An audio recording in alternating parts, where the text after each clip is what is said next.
बिस्मिल्लाहिर्रहमानिर्रहीम। अस्सलाम वालेकुम नाज़रीन, आप यूट्यूब चैनल देख रहे हैं। मैं इमरान खान हूँ। आज 22 तारीख़ है अगस्त की और आज पाकिस्तान तहरीक इंसाफ ने जलसा करना है इस्लामाबाद में और NOC जो है वो कल आखिरी लम्हात में दोबारा कैंसिल कर दिया गया। अच्छा, ये आप गौर करें कि जब भी हुकूमत कैंसलेशन करती है तो बिल्कुल आखिरी मिनट में जाके करती है, जब पाकिस्तान तहरीक इंसाफ सारा कुछ अनाउंस कर चुकी होती है, जब कारकुन तैयारियाँ कर चुके होते हैं, जब लोगों ने अपनी गाड़ियों में पेट्रोल डलवा लिए होते हैं, जब लोग पूरी तरह से तैयार होते हैं जलसे में जाने के लिए, तो हुकूमत जो है वो उस वक्त उसकी कैंसिलेशन कर देती है। तो बार बार इन्होंने कैंसिल किया, बार बार अदालत ने इनको मना किया। अदालत के अंदर अब जवाब देने के लिए भी इंतज़ामिया के पास कोई नहीं है। लेकिन मामला ये है कि बहाने जो मर्ज़ी करें, एक्चुअली जहाँ से इजाज़त मिलती है वहाँ से इजाज़त नहीं आ रही, बस इतनी सी बात है।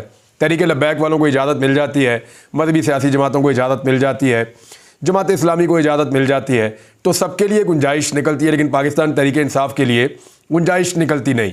और इसलिए फिर मना किया जाता है कि तहरीक इंसाफ जो है वो जलसा नहीं कर सकती इस्लामाबाद में, उनको जलसा ना करने दिया जाए।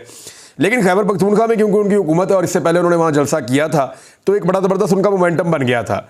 अब उस मोमेंटम को कैरी करने के लिए पाकिस्तान तहरीक इंसाफ के लिए बहुत ज़रूरी है कि वो आने वाले दिनों में 2-3 और जलसे या इवेंट्स करें उससे मिलते जुलते। यानी मिसाल के तौर पे एक और इवेंट है जो वो करने जा रहे हैं, मुझे उसकी इन्फॉर्मेशन है। मैंने आपको बताया था कि आने वाले दिनों में पाकिस्तान तहरीक इंसाफ की क़यादत उसके ऊपर अमल दरामद करती हुई आपको दिखाई देगी। लेकिन इस वक्त जो है वो सारी नज़रें इस्लामाबाद के जलसे पे हैं और इस वक्त जो सूरत हाल है वो मैं आपके साथ शेयर कर देता हूँ। जो जलसागाह है उसकी तरफ जाने वाले रास्ते बंद किए जा रहे हैं, जगह जगह पे कंटेनर्स लगाए जा रहे हैं और ना सिर्फ कंटेनर लगाए जा रहे हैं बल्कि यहाँ तक मुशावरत हुई है कि जलसागाह के आसपास के इलाके के अंदर खंदकें खोद दी जाएं ताकि जलसागाह तक पाकिस्तान तहरीक इंसाफ के लोग पहुँच ही ना सकें। ये भी हो जाएगा, लोग फिर भी पहुँचेंगे जब लोगों ने पहुँचना होगा। ये सारा पाकिस्तान जानता है। पाकिस्तानी जो है वो जिस बात का फ़ैसला कर लेते हैं फिर उसे पूरा करके दिखाते हैं, उनको रोकना फिर मुमकिन नहीं रहता। तो अब मामला ये है कि जलसागाह के ऊपर कंट्रोल हो गया, कारकुनों को गिरफ़्तार कर लिया गया। जो कारकुनान कल रात को जलसागाह पे मौजूद थे उनके ऊपर पुलिस ने रेड किया, वहाँ जाने वाले कारकुनों को पकड़ा और पकड़ के उनको लॉकअप के अंदर बंद कर दिया। लॉकअप के अंदर से जो फुटेज आई उसमें सारे कारकुन जो है वो विक्ट्री का साइन बना रहे हैं। ये पाकिस्तान तहरीक इंसाफ एक ऐसी जमात थी जिसके कारकुन गिरफ्तारी को एक बड़ी चीज़ समझते थे।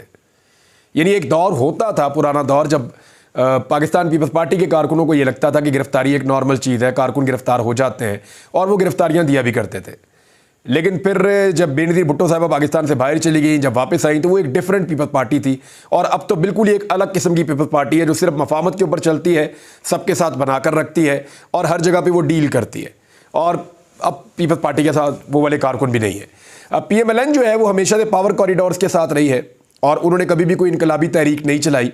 वो छोटी मोटी एस्टेब्लिशमेंट की स्पॉन्सर्ड तहरीकें चलाते रहे हैं, एस्टेब्लिशमेंट की गोद में बैठ के करते रहे मामलात। लेकिन उनके पास भी कुछ ऐसे अच्छे वर्कर्स और लीडर्स हैं जिन्होंने कुछ कुर्बानियाँ दी हैं, जिनमें एक जावेद हाशमी साहब हैं। मुशर्रफ दौर के अंदर उन्होंने बड़ी सख्ती बर्दाश्त की है। एक दौर में कुछ ख्वाजा साद रफ़ीक साहब और ज़हीम कादरी साहब के ऊपर तो बड़े उनके जिस्म पे कई सालों तक निशान थे जो उनको मार पड़ी। बल्कि उनको जब जॉइंडस हुआ तो उनके बच्चे उनकी एक दिन उन्होंने देखा तो उनकी कमर पे निशान थे। तो वो निशान कहीं, वो ज़हीम कादरी साहब ने मुझे बताया, कहते जी ये मार मुझे बहुत पहले पड़ी थी तो वो निशान जो है वो मेरे नज़र आ रहे थे बच्चों को जब मुझे जॉइंडस हुआ उस वक्त, तो उन्होंने तब देखे थे। तो अब मामला ये है कि PMLN के पास भी इस तरह का स्टफ़ नहीं है, लेकिन पाकिस्तान तहरीक इंसाफ मजहबी सियासी जमातों के बाद अब एक वाहिद ऐसी सियासी जमात है जिसके पास ऐसे कारकुन मौजूद हैं जो गिरफ्तारी से अब घबराते नहीं हैं। गिरफ्तार हो जाते हैं, हंसते हुए गिरफ्तार हो जाते हैं। वो गिरफ्तारी जो है वो नॉर्मलाइज हो गई पाकिस्तान तहरीक इंसाफ के लिए और ऐसी मेहरबानी उनके ऊपर की गई तहरीक इंसाफ को कि अब उनको आग में जला जला के एक कुंदन बना दिया गया है पाकिस्तान तहरीक इंसाफ के कारकुनों को। मैं आपको अक्सर कहता हूँ कि इस जमात के पास जितने लीडर बन गए हैं ना, बाकी जमातों के पास इतने कारकुन भी नहीं होते। यानी इतनी बड़ी तादाद में इनके पास अब लीडर्स मौजूद है, हर गली में, हर मोहल्ले में, हर जगह पे इनके पास लीडर नमा लोग मौजूद हैं और बड़ी तादाद में मौजूद हैं, पूरे पाकिस्तान में मौजूद हैं। तो अब इनको रोकने के लिए कंटेनर्स लगाए जा रहे हैं। अभी मैं बताता हूँ कि पाकिस्तान तहरीक इंसाफ ने क्या हिकमत अमली बनाई है और वो आज के दिन में कैसे इस्लामाबाद में दाखिल होंगे। लाहौर के जो निकलने वाले रास्ते हैं, लाहौर से जो इस्लामाबाद की तरफ जाते हैं, उन रस्तों के ऊपर कंटेनर्स लगा दिए गए हैं और बहुत थोड़ा सा रास्ता खोला गया है। और वो जो थोड़ा सा रास्ता खोला गया है, रिंग रोड वाली साइड से मैं रिपोर्ट कर रहा हूँ, बाकी जगहों से, तो वहाँ से एक एक करके गाड़ी को गुजारा जा रहा है। और जो गाड़ियां लाहौर से निकलकर इस्लामाबाद की तरफ मूव करती हैं या वहां जाने की कोशिश करती हैं, उनको अच्छी तरह चेक किया जाता है कि क्या इनके अंदर पाकिस्तान तहरीक इंसाफ का कोई बंदा या लीडर तो नहीं है, या पाकिस्तान तहरीक इंसाफ का कोई झंडा, स्टिकर, कोई चीज़ ऐसी जो जलसे में जाने के सबूत के तौर पे हो, तो उनको रोका जाता है, पकड़ा जाता है। अब लाहौर के अंदर ये सिचुएशन है। रात गए जो है वो छापे मारना शुरू कर दिए गए। जिन लोगों ने काफिले लेकर निकलने थे उनके ऊपर छापे मारे गए। पाकिस्तान तहरीक इंसाफ के जो कारकुनान हैं या लीडर हैं, उनके घरों पे और उनके डेरों के ऊपर छापे मारे गए। ये ज़्यादातर लाहौर में हुआ है। जनूबी पंजाब से कुछ ऐसी चीज़ें रिपोर्ट हुई, कुछ चीज़ें अपर पंजाब से रिपोर्ट हुई, सेंट्रल पंजाब आपके सामने है। मैंने आपको बताया लाहौर और लाहौर की सराउंडिंग में, इवन गुजरावाला सियालकोट के अंदर भी सख्ती की गई। लेकिन क्या ये सख्ती कारकुनों का रास्ता रोक पाएगी? तो मुझे ऐसा लगता नहीं है। देखिए, जो विजुअल्स पाकिस्तान तहरीक इंसाफ को फ़ायदा दे सकते हैं, वो विजुअल्स इस वक्त ये हुकूमत बनने नहीं देगी।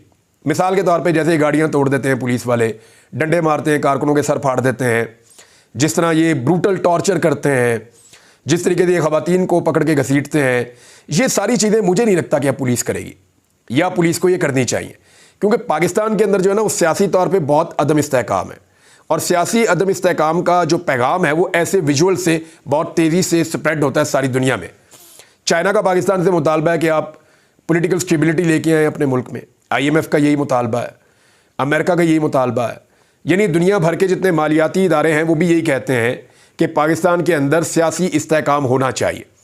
अब हुकूमत को शो करना है कि पाकिस्तान में सियासी इस्तेहकाम आ रहा है, लेकिन अगर यही हुकूमत लोगों को मारेगी, डंडे मारेगी, पकड़ेगी, घसीटेगी, गिरफ्तार करेगी, खींचातानी करेगी और वो विजुअल्स सारी दुनिया के सामने जाएंगे, तो पाकिस्तान तहरीक इंसाफ को इसका बहुत फ़ायदा होगा।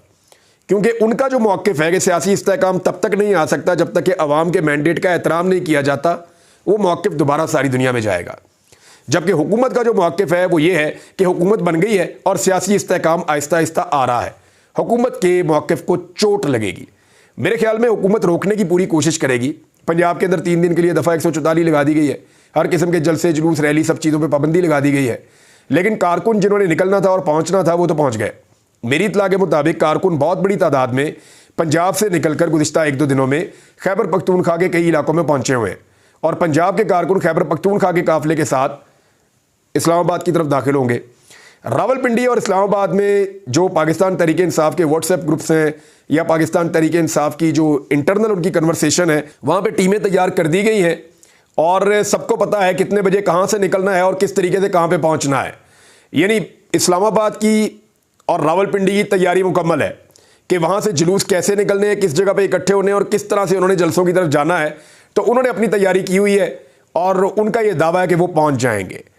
अब अगर तो हुकूमत ने लड़ाई करनी है आज के दिन में, तो याद रखिएगा लड़ाई इस्लामाबाद में और रावलपिंडी में होगी। सारी पुलिस यहाँ पर अंगेज होगी।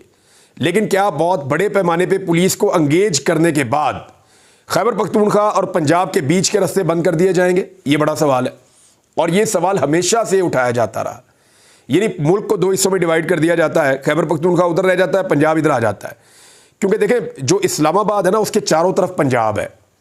इस्लामाबाद जो कैपिटल है पाकिस्तान का, वो पंजाब सूबे के अंदर है। तो इसलिए जब खैबर पख्तूनख्वा के लोगों ने इस्लामाबाद कैपिटल ऑफ पाकिस्तान में आना होता है, तो उन्हें गुजरना पड़ता है पंजाब के अंदर से। तो वहाँ पे पंजाब पुलिस की टेरिटरी है और वो वहाँ पे अपनी एक्टिविटी कर सकते हैं। तो क्या पंजाब पुलिस को ये कहा जाएगा कि वो अली अमीन गंडापुर का रास्ता रोकें? अब अली अमीन गंडापुर ने तो अपना फैसला सुना दिया, पाकिस्तान तहरीक इंसाफ की सारी क़यादत ने अपना फैसला सुना दिया। उन्होंने कहा जी आप कैंसिल करें NOC, जो मर्जी करें, ये करें, ये करें, जो मर्जी करें, हम आएंगे, हमने आगे जलसा अपना करना है। बल्कि उन्होंने ये कहा, जब साफियों ने पूछा, उन्होंने कहा जी वहाँ पर तो स्टेज ही नहीं है आपका। आपके स्टेज लगता है, 10-12 कंटेनर लग के बहुत ऊंचा बड़ा स्टेज लगता है, सिक्योरिटी का बंदोबस्त होता है। उसके बाद आपका जो है वो सामने सारा सिस्टम तैयार होता है, उसके बाद आप जलसा करते हैं, लाइटिंग शाइटिंग ये वो सब। तो जब कुछ भी नहीं है तो आप कैसे करेंगे? तो शेर अब्दुल मरवत साहब ने बताया कि ये मूविंग स्टेज लेकर आएंगे, जो हरकत करता हुआ आएगा, बना बनाया स्टेज, उसको लाकर हम उस जगह पे रखेंगे, हमारा सिक्योरिटी का इंतज़ाम हमारे साथ आएगा। और पाकिस्तान तहरीक इंसाफ के ज़राए कह रहे हैं कि वो ऐसी गाड़ियाँ भी लेकर आ रहे हैं जिनके ऊपर लाइटें मौजूद होंगी, और वो जैसे ही आएंगे तो जनरेटर के साथ लाइटें चलेंगी और पूरा जलसागाह जो है वो रोशन हो जाएगा। उनका ये क्लेम है कि वो जलसा करेंगे, और हुकूमत का मेरे ख्याल में होश के नाखून लेते हुए पाकिस्तान तहरीक इंसाफ के लिए जगह खुली छोड़ देनी चाहिए और उन्हें जलसा करने देना चाहिए, वरना जो अपोजिशन है उसी को तसादुम का फ़ायदा होता है। हुकूमत को कभी भी तसादुम का फ़ायदा नहीं होता। आपको याद होगा इमरान खान के दौर में फजलुर रहमान साहब आए और आकर बैठ गए और बैठकर फंस गए कि अब वापस कैसे जाना है। थोड़े दिन पहले जो है वो जमात इस्लामी आई और आकर बैठ गई और बैठकर फंस गई कि वापस कैसे जाना है, फेस सेविंग ही नहीं मिल रही थी। तो इसी तरह जो है वो माजी में तारुल कादरी साहब, इमरान खान साहब आए थे, सिनेरियो आपको याद है। तो एक जलसा ही तो करना है पाकिस्तान तहरीक इंसाफ ने, और वो गारंटी दे रहे हैं कि हम आएंगे, जलसा करेंगे, वापस चले जाएंगे, हमारा इससे आगे कोई इरादा ही नहीं है। हुकूमत झूठ बोल रही है, बहाने बना रही है, सिर्फ हमें रोकना चाहती है, जलसे से डरी हुई है, खौफजदा है। बहरहाल अली अमीन गंडापुर साहब ने अपनी मशीनें भी तैयार करवाई हैं और अलीमा खान साहिबा ने इस पर एक स्टेटमेंट भी दिया है। अलीमा खान साहब का स्टेटमेंट है कि जलसा रोकने के लिए ये गैर कानूनी काम कर रहे हैं, अपनी मशीनें साथ लाएं और कंटेनर्स हटा दें, अगर ये रस्ते ब्लॉक करें तो रस्तों को खोल दें और आप अपनी जलसागाह पे जाएं, क्योंकि हुकूमत गैर कानूनी हथकंडों के जरिए से जलसे को रोक रही है। सेनेटर मुश्ताक अहमद खान साहब जो जमात इस्लामी से इनका ताल्लुक है, उनका स्टेटमेंट मैं आपको बता देता हूँ। वो ये कहते हैं इस्लामाबाद में कंटेनर्स लगाकर सड़कें ऐसे बंद किए जा रहे हैं जैसे कोई दुश्मन हमलावर हो रहा हो। ये कैसी जमहूरियत, सियासी आज़ादियाँ हैं जिसमें एक पार्टी को जलसे की इजाज़त नहीं। एक्स की बंदिश, इंटरनेट को स्लो करना, जबरी गुमशुदगी, जलसों की इजाज़त ना देना, क्या इसके अलावा हुक्मरानों की कोई कारकर्दगी है? ये मुश्ताक अहमद खान साहब ने सवाल पूछा है। वैलिड क्वेश्चन है और इसका जवाब जो है वो हुकूमत ही दे सकती है, लेकिन मुझे नहीं लगता हुकूमत के पास कोई जवाब है। एक तो ये है कि खैबर पख्तूनख्वा से आने वाले काफिले को क्या ताकत के बलबूते पे रोका जा सकता है? तो पाकिस्तान तहरीक इंसाफ जब काफ़ी कम ताकतवर होती थी, वो तब भी जब खैबर पख्तूनख्वा से आए तो ये हुकूमत कभी उनको नहीं रोक पाई, यानी वो अपनी मंजिल पे हमेशा पहुंच ही जाते हैं। तो कोई वजह नहीं है कि इस मरतबा वो ना पहुंच सकें, नंबर एक। नंबर दो, इस वक्त जो इस्लामाबाद और रावलपिंडी का टेम्परेचर है वो हमने 13 और 14 अगस्त पे देख लिया, और ये लोग जब निकलकर जलसागाह की तरफ आएंगे तो पुलिस के लिए एक बहुत बड़ा चैलेंज हो जाएगा। तीसरा ये है कि पंजाब के वर्कर सिर्फ लाहौर में मौजूद नहीं है, बहुत सारे वर्कर इस्लामाबाद के करीबी शहरों में पहुंच चुके हैं और वो वहां से मूव करते हुए जलसागाह की तरफ आएंगे। सिंध से, बलूचिस्तान से काफिले पहले ही रवाना हो चुके हैं, जनूबी पंजाब से भी, जिन्होंने आना है और आकर जलसे के अंदर शिरकत करनी है। अब ये पाकिस्तान तहरीक इंसाफ के लिए एक बहुत बड़ा टेस्ट केस है। देखें, ये सिंपल नहीं है, आज का दिन बिल्कुल सिंपल नहीं है।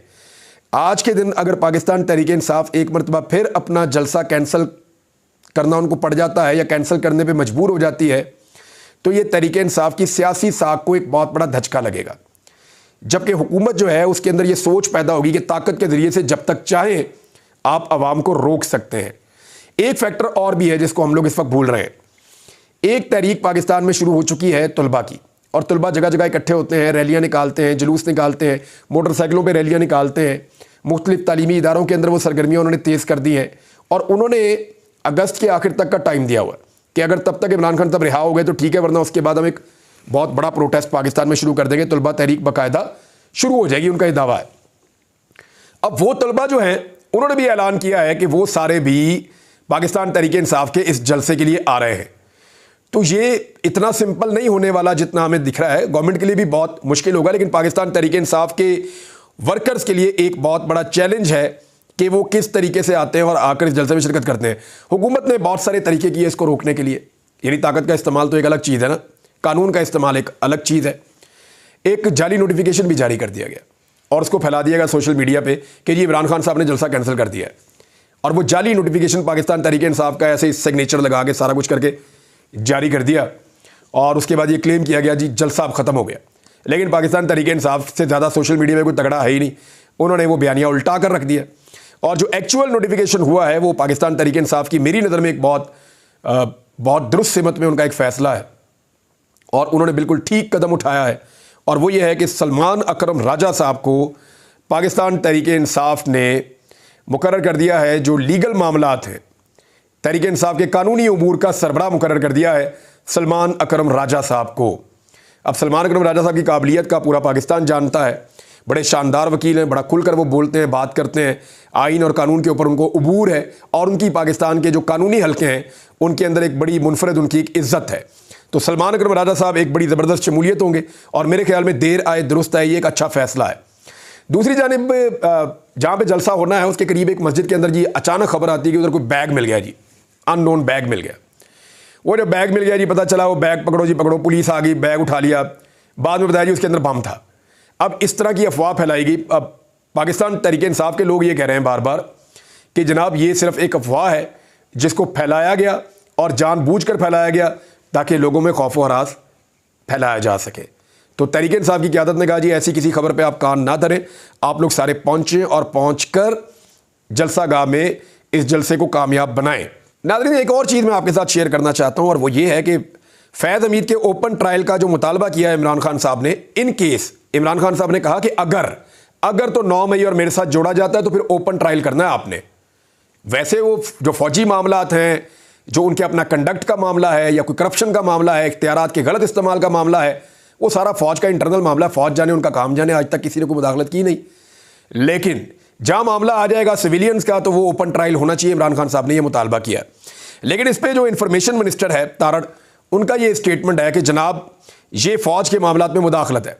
तो देखें, इसका मैं एक सिंपल चीज़ अर्ज़ करूं कि फ़ौज के मामले में तो मुदाखलत ये भी है कि फ़ौज ने तो कुछ अनाउंस ही नहीं किया, उन्होंने तो कुछ कहा ही नहीं फैज़ हमीद के हवाले से, ऐसा स्टेटमेंट या ऐसी चीज़ें दी नहीं जो बातें आप रोज़ाना मनसूब करते हैं फैज़ हमीद और उसकी गिरफ्तारी से लेकर। यानी आप रोज़ाना कहते हैं कि इमरान खान साहब जो हैं उनको भी अब पकड़ा जाएगा, फलां को भी पकड़ा जाएगा, ये बंदा भी पकड़ा जाएगा, ये सारे इकट्ठे हो जाएंगे, ये एक साजिश हुई है। आप वो साजिशी कहानियाँ बता रहे हैं इस कौम को, या आप इस तरह से बता रहे हैं जैसे वो ऑफिशियल मौक़िफ़ दिया है फ़ौज ने। तो ये फ़ौज के अंदरूनी मामले में मुदाखलत नहीं है क्या? मेरे ख्याल में जो फैज़ हमीद का ट्रायल है वो वहाँ पे होना चाहिए।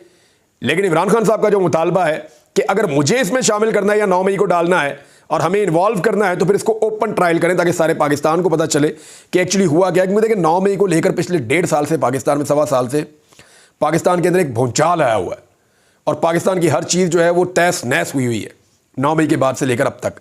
और एक पॉलिटिकल पार्टी जो है वो पूरी तरह दीवार के साथ लगी हुई है। अवाम के अंदर सबसे बड़ी खबर इसको बनाया गया है, तो फिर अवाम को जानने का हक है कि एक्चुअली ये हुआ कैसे था। तो इस बुनियाद पर तो लोगों को पता चलना चाहिए। अब देखते हैं कि आज के दिन में पाकिस्तान तहरीक इंसाफ कितनी कामयाब होती है इस्लामाबाद में अपनी ताकत शो करने में, कि क्या लोग आज भी इमरान खान के साथ उसी ताकत से खड़े। Let's see. अब तक के लिए इतने, अपना ख्याल रखिएगा, अपने चैनल का भी। अल्लाह हाफ़िज़।